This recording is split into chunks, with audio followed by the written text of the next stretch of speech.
Poor DOD. Anyway, nobody coming out, so I want to do a little rant. It's funny. Last night I received a message from a guy. He says, "Hey Charles, would you be interested in a interview?" And I go, so I mean, yeah, there are all kinds of. He said maybe do a little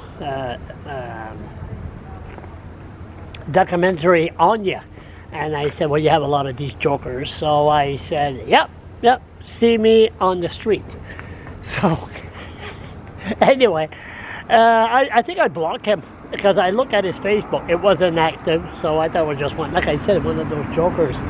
So somebody saw me by the legislator, and he said, Charles, somebody contacted you last night to ask you for an interview, and you said, yep, see me on the street. And I told him, I said, well, he's here now. You want to see him on the street? It's not hard to find.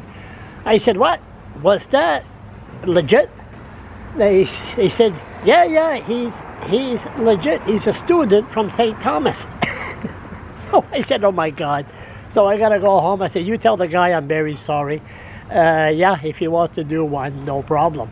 Because it used to be a journalism school in St. Thomas. They used to turn around and they would even use my case when I was arrested in St. John. Oh, time flies.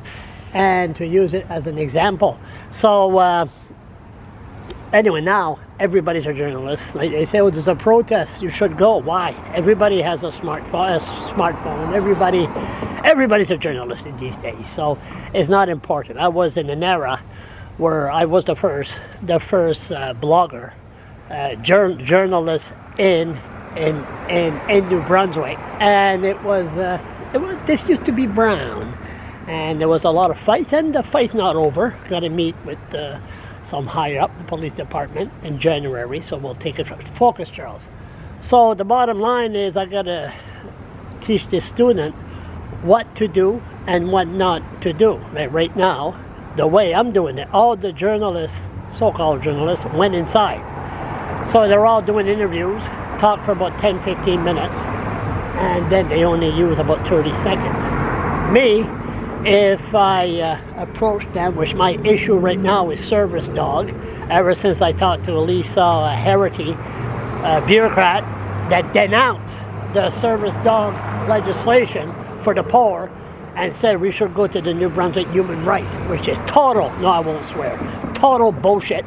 And that's what really got me upset. I'm Scottish, I'm always upset. So that's why yesterday you're seeing 6 to 7 videos confronting the politician about the issue of service dog. Because the question is, and I give credit to the minister, he's the one in charge, that's it. The question is, why do we have the worst legislation in Canada for service dog? Why? Well, so that's a good question. And I want some good answers.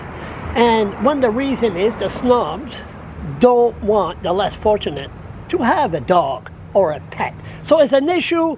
It's just like the government passing Family Day. Brian Gallant, he didn't have a family, so he said, well, let's have proposed Family Day. And the government will go around and say, well, it's February. Happy Family Day to everyone. As to you people that don't have a family, well, it sure sucks to be you. So these are issues like that a journalist in St. Thomas do not cover, is not supposed to cover. So I'm going to email him and tell him, yeah, if he wants to do a little thing for his class, no problem. So, and another thing journalists don't do, they don't go around with a dog. He's a